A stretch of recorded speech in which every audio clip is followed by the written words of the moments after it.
Bonjour à tous, me voilà de retour pour vous annoncer une grande nouvelle. Et oui, j'ai eu ma première injection de testostérone le 27 juin 2020. Beaucoup d'entre vous doivent se demander qu'est-ce qui se passe. On a toujours vu Aurore en tant que lesbienne.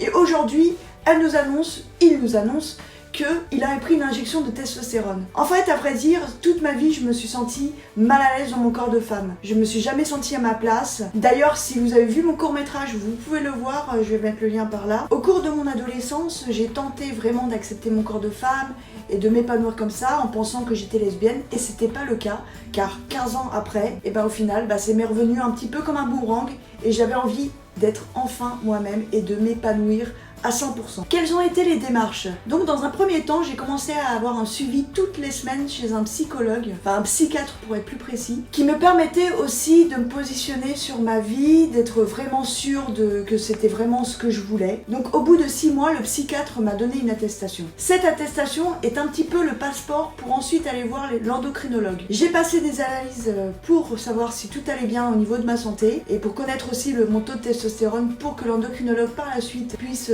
doser l'androtardil. Suite à ça, j'ai eu enfin un rendez-vous chez l'endocrinologue qui m'a encore posé des questions pour être sûre si j'étais vraiment en accord avec moi-même, pour être sûre que j'étais bien en bonne santé, si j'avais pas d'antécédents familiaux.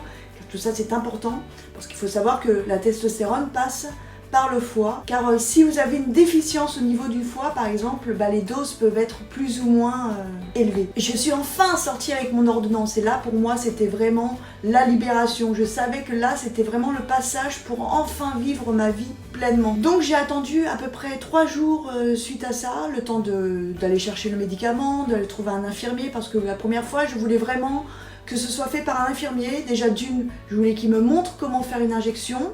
Et de deux, ça me rassurait aussi de savoir que c'était un professionnel qui me faisait la première injection. Donc j'ai fait ma première injection et tout s'est très bien passé. J'ai même pas senti l'aiguille. Quand c'était fini, je me suis dit oh, alors que je me suis fait quand même un petit peu de soucis sur le coup, j'avoue, j'ai tremblé, mais au final, c'est passé comme une lettre à la poste. Concernant les effets, là, on est à 10 jours. Oui, j'ai un petit peu traîné pour la vidéo, ne m'en voulez pas. Donc là, je suis à 10 jours de testostérone. Et concernant les effets, pour l'instant, pas grand-chose. Mais à part le fait que j'ai très chaud dans la paume des mains par moment, j'ai l'impression que j'ai un peu plus d'énergie, mais ça, je ne sais pas encore une fois si c'est psychologique, parce que je sais qu'il y a la testostérone et que c'est censé booster ou autre chose, mais en tout cas je me sens très bien. En fait, à vrai dire, j'ai vraiment envie de vivre ce chemin avec ma transition de façon sereine. J'ai pas envie d'être forcément pressée de voir tel ou tel changement, j'ai envie vraiment d'apprécier le cheminement, mon corps, comment il réagit. Ça fait tellement longtemps que j'attends ce moment qu'aujourd'hui je suis plus pressée. Ça fait, voilà, j'ai 34 ans, j'ai pris cette décision donc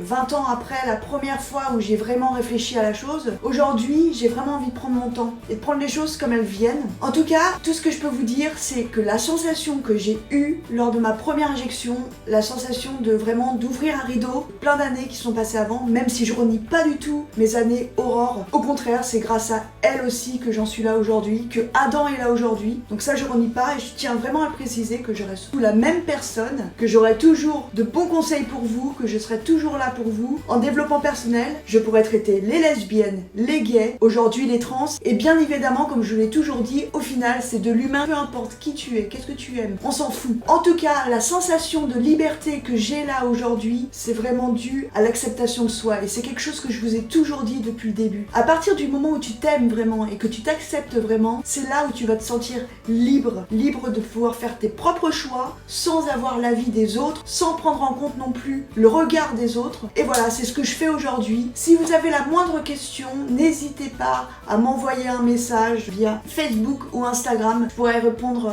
à tous vos questionnements. Mon Instagram, il est juste en dessous, là. Il a changé, bien évidemment. Tous mes réseaux sociaux ont changé. Donc, je vous mettrai ça en lien dans la description de cette vidéo. Sur ce, je vous embrasse fort. On reste en contact.